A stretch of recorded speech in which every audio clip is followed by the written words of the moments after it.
The first sound I heard was glass cracking against a kitchen tile, and for one stupid second I thought somebody had dropped a plate. Then I looked down and saw the custom music box I'd spent 3 paychecks on shattered at my feet, silver gears rolling under the table like tiny broken promises. My girlfriend, Zariah, didn't even flinch. She just leaned against the counter, smirking, while a tall dude in a designer jacket laughed behind her. Then she said words I still hear in my sleep. Why would I keep something from a man I don't respect? Before I tell you how that night changed everything, hit like and subscribe. Let's get into it. My name is Amari Benson, and back then I was 28, living in Houston, Texas, working long shifts as a logistics coordinator near the ship channel. My life wasn't flashy, but it was stable. I had a decent apartment in Midtown, a black truck I kept clean, and a plan for my future that included one woman, Zariah Coleman. She was 26, beautiful, funny when she wanted to be, and the kind of woman who could make a room turn its head. We'd been together for almost 3 years, and I truly believe the hard years were behind us. I thought that gift meant forever. The music box wasn't random. Zariah once told me her grandmother used to own one, a hand-painted piece that played old jazz whenever she felt sad. Her grandmother had passed when Zariah was 17, and she cried telling me how that music box made their apartment feel safe. So for our anniversary, I tracked down a craftsman in New Orleans who built custom keepsakes. I had him engrave the inside lid with, for the woman who made love feel like home. I even picked the song myself, a soft trumpet melody. I wanted her to feel seen. Instead, she made sure I felt small. If I'm being honest, the signs were there long before the music box hit the floor.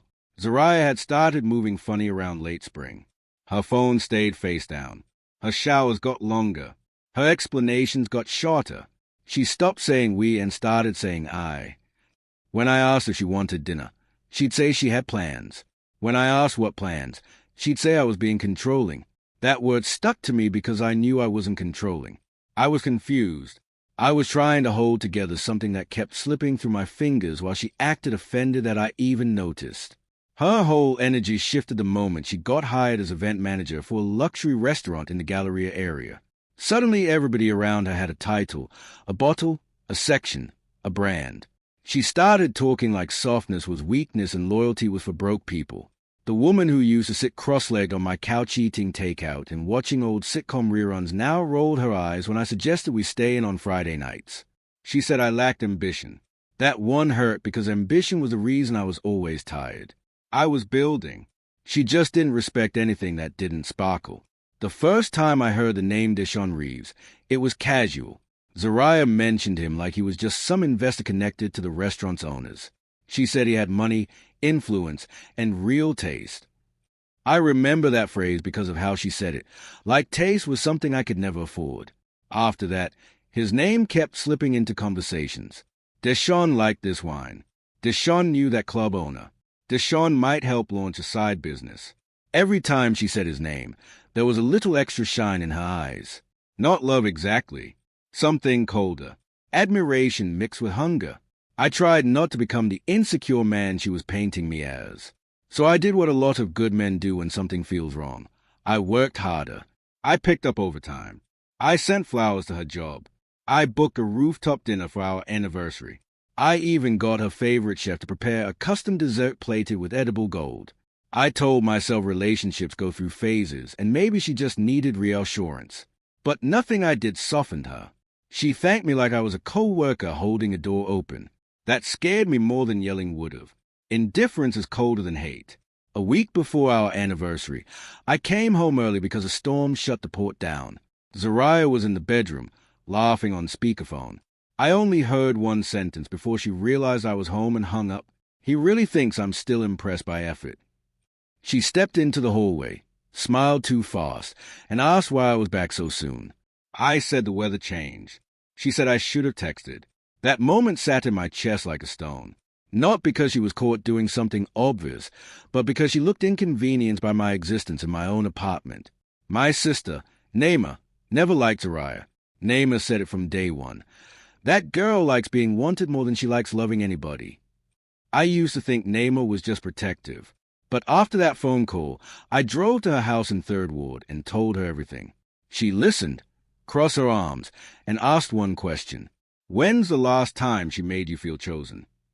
I opened my mouth and had nothing. Not one recent memory. Naima told me to stop begging for proof and start paying attention to behavior. Love doesn't require detective work, she said.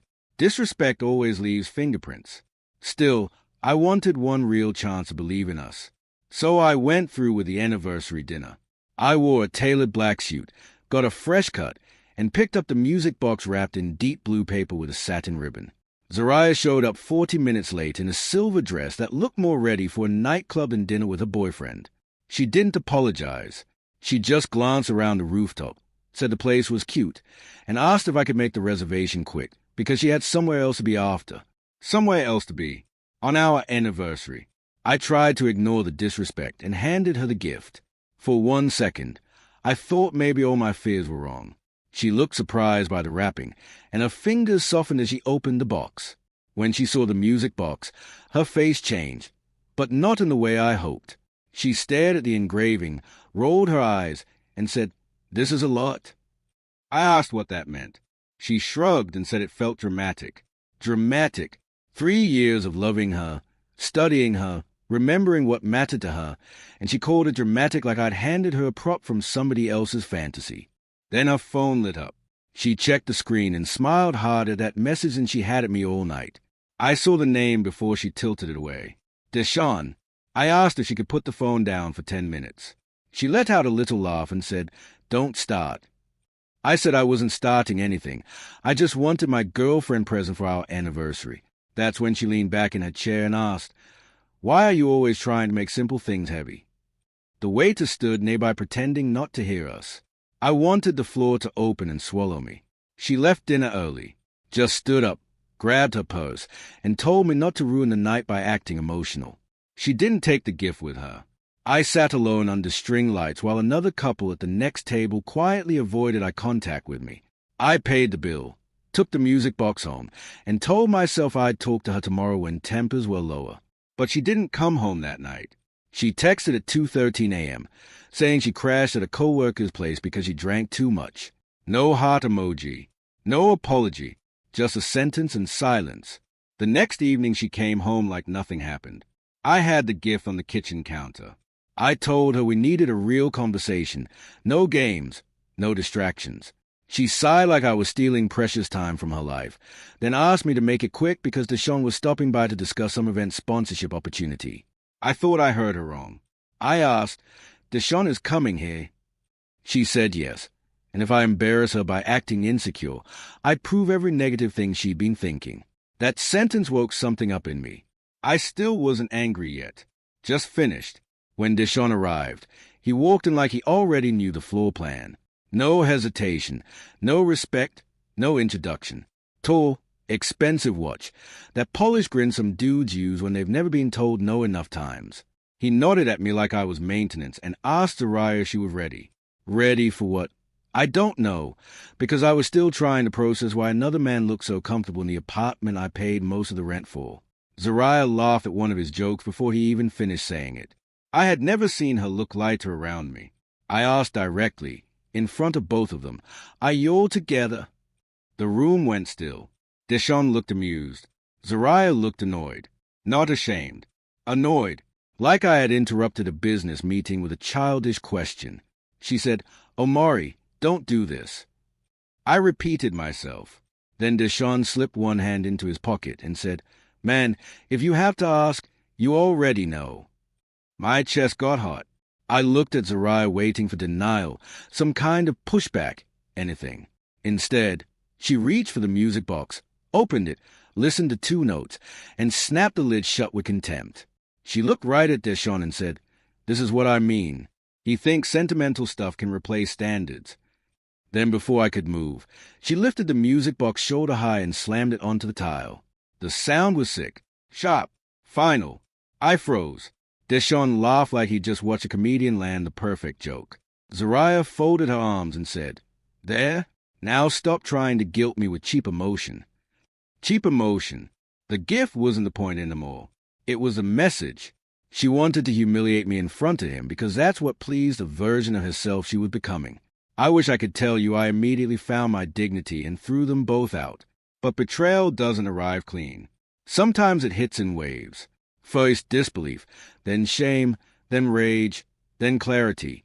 I stared at the broken pieces while Zariah kept talking, saying she was tired of carrying me, tired of pretending our relationship still fit who she was becoming.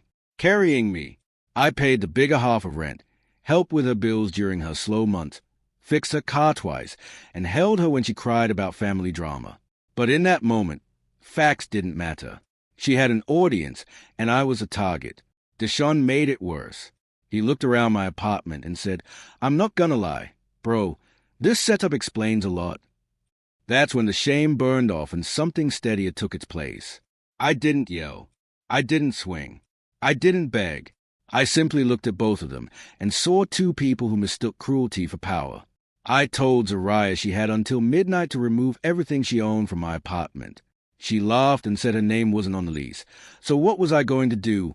Call the police over a breakup? I said no. I was going to do something smarter. What Zariah didn't know was that I had access to more truth than she realized. Months earlier, when her laptop crashed, I helped back up files to an external drive I kept in my desk. I never snooped through it because trust mattered to me then.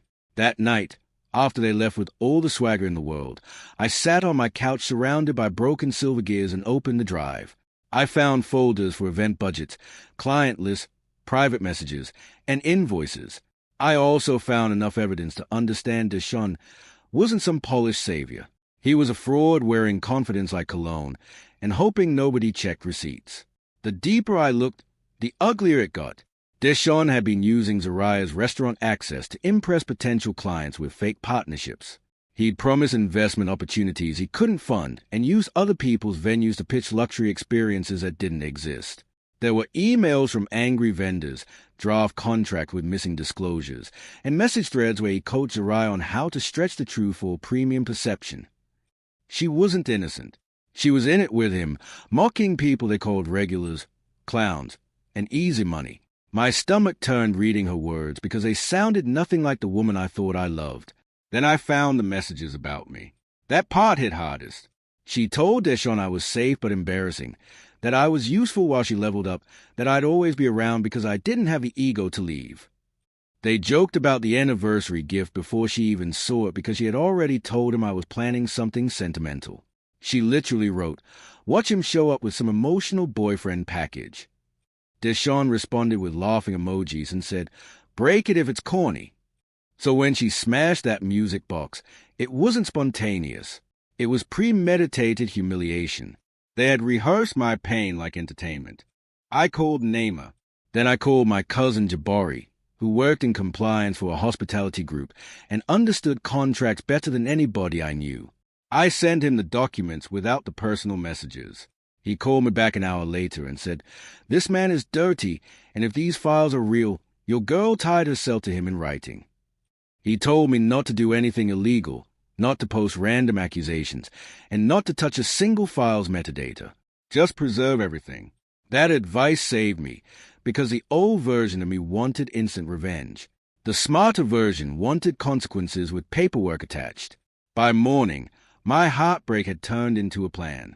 Zariah and Deshaun were hosting a flashy invite-only preview event in 2 nights for his so-called lifestyle brand at the same restaurant where she worked. She'd bragged about it for weeks online. Influencers, local business owners, athletes, everybody who loved status would be there. She thought that event would mark her entrance into a higher class of life. I decided it would mark something else.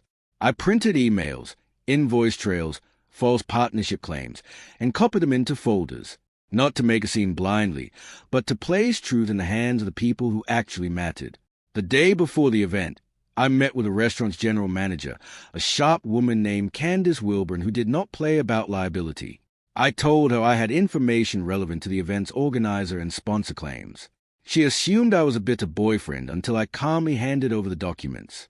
I watched her face tighten as she read emails referencing an authorized use of the restaurant's branding, invented investors, and side deals using internal access. Then I placed my phone down and played a voice note I had found on the backup drive, Deshaun telling Zariah to keep management confused and charmed until the money landed. Candace's tone changed immediately. She asked 3 questions. Were the backup authentic? Had I shared it publicly? Was I prepared to send the full archive to legal? I answered yes, no, and yes. She thanked me with the controlled anger of somebody realizing they'd been inches from disaster. Within hours, the restaurant owners, legal counsel, and 2 vendors were looped in. That still wasn't enough for me emotionally, but it was exactly enough practically. I didn't want violence. I wanted the truth to hit in a room full of people Zariah and Deshawn had tried to impress. I wanted arrogance to meet documentation. Zariah texted me that afternoon asking why the building manager had let her into the apartment with supervision only. I replied with 1 sentence, because this address is no longer where disrespect lives are free. She sent back a paragraph calling me petty, bitter, and dramatic. Then she added, "You could never touch what Deshawn and I are building." I read that twice and smiled for the first time in days. People get reckless when they think they've already won. That night I slept deeper than I had in months, not because I was healed, but because I finally stopped fighting reality. Monsters look smaller in daylight. The event night looked exactly like the kind of evening Zariah worshipped. Valet line full of luxury cars. Camera flashes near the entrance. Women in fitted gowns. Men in expensive sneakers and watches. All of them there to be seen seeing each other. I wore a navy suit and walked in carrying nothing but my phone and my self-respect. Nobody stopped me because I was still on the guest list from when Zariah wanted me around as proof she had a stable man at home. Funny how the props become dangerous when they learn the script and write a different ending. Inside, the room glowed gold. A string quartet played near the bar while giant screens looped promotional visuals for Deshawn's brand. Zariah floated to the crowd in a fitted cream dress, smiling like she'd already crossed over into the life she thought she deserved. Deshawn stood at the center, shaking hands, taking fake congratulations, promising partnerships to people who loved appearances more than details. They looked perfect from across the room. That almost made me laugh. The most fragile eyes always come dressed best. I stayed quiet, watched, and waited until Candace stepped onto the small stage near the projection wall. When Candace took the microphone, the room expected a welcome speech. Instead, she thanked everyone for attending, then announced the event was being suspended pending investigation into fraudulent sponsorship claims and unauthorized use of venue assets. The room shifted instantly. That rich people's silence hit first, the kind where nobody breathes because status is about to get messy. Deshawn moved toward the stage, smiling like he could charm his way out. He never got the chance. Candace's legal counsel joined her and began naming vendors, false representations, and liability concerns. Then the giant screens behind them went black. In that silence, every whisper sounded like thunder. Zariah's face changed before she even looked for me. Confidence vanished and calculation took over. She scanned the room, spotted me near the back, and knew. Deshawn turned too, and the anger in his eyes was almost funny. Not because he was dangerous, but because powerful men hate becoming visible under bright truth. A vendor walked up demanding answers about unpaid deposits. Another asked why their logo appeared in materials for a partnership they never approved. Phones started lifting, recording. A woman near the bar said, loud enough for everyone to hear, "So this whole thing was smoke." That one sentence spread like gasoline. Deshawn tried to blame Zariah first. That's how cowards move when the floor drops. He said she handled branding and outreach. Zariah fired back that he fed her every number and investor name. Their polished chemistry collapsed in real time. The same 2 people who laughed while my gift shattered were now stepping over each other trying to avoid drowning together. One of the restaurant owners said security would escort them both out after statement were taken. And then, because life has a sense of irony, one of the musicians began playing softly again while their fake empire cracked under chandelier lighting. Zariah came straight toward me, eyes wide, voice low and vicious. She asked what I had done. I told her the truth. I stopped protecting people who enjoy humiliating me. She said I was trying to ruin her life over a relationship problem. I told her no. She ruined her life when she decided cruelty was character. Then I leaned closer and said a line she deserved to hear. You broke a gift to entertain a fraud, and tonight he broke your future to save himself. She slapped my chest, not hard, just desperate, and hissed that I'd regret this. I didn't. Not for 1 second. Deshawn got louder as security approached, accusing people of jealousy, misunderstanding, racism, sabotage, everything except honesty. But paperwork is undefeated. Candace held up a folder and told him legal would be in touch. A few guests slipped out, embarrassed they'd been seen supporting the event. Others stayed because public collapse is irresistible theater. Somebody actually muttered, "This is better than the launch." That comment would have hurt me 2 nights earlier. Now it felt like cosmic balance. Zariah, who had loved the energy of an audience when I was a joke, finally stood in the exact spotlight she had once enjoyed too much. The aftermath spread fast through Houston's hospitality circles. The restaurant fired Zariah before the weekend ended. Vendors pursued Deshaun. Invitations dried up. A podcaster who covered local nightlife got hold of the story, and soon the same people who once praised Deshaun's vision were suddenly talking about scams, inflated branding, and borrowed status. I didn't have to post revenge clips or make cryptic speeches.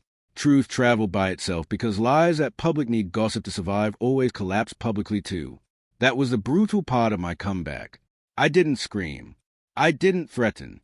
I just removed my silence and let consequences do their wake. Zariah called me 3 weeks later from a new number. I almost didn't answer, but curiosity got me. Her voice was smaller, stripped of all that glossy attitude. She said she wanted to talk, explain, apologize. She said Deshaun had manipulated her, that she had been lost, that she never expected things to go that far. I listened quietly until she started crying. Then I asked one question. Did you cry when you planned to break that gift? Silence. Real silence. Not dramatic silence. Guilty silence. I told her healing might be possible for her one day, but it would never happen through access to me again. I moved out of that apartment a month later and bought a townhouse on the south side with a little study and enough wall space apiece. Naima helped me decorate, and Jabari joked that heartbreak had upgraded my zip code. I got back in the gym, not to post revenge body pictures, but to sweat the poison out. I started sleeping better, eating better, laughing without forcing it. The weird thing about surviving humiliation is that once you stop replaying the scene as your failure, it becomes proof of your survival. I wasn't the man left standing over broken silver gears anymore. I was the man who walked away sharper.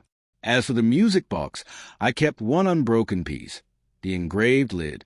I had it framed in dark wood and set on the shelf in my study, not as a memorial to Zariah, but as a reminder of who I am. A man capable of deep care is not weak just because the wrong person mocked it. Love offered sincerely is never the embarrassing thing. Betrayal is. Cruelty is. Using people while laughing behind their backs is. That frame reminds me to never confuse softness with stupidity again. It also reminds me that when respect dies, access should die with it. Immediately. No extensions.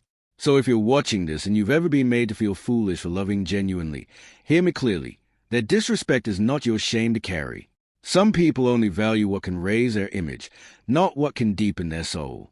Let them go where image is currency. Let them chase rooms full of shallow applause.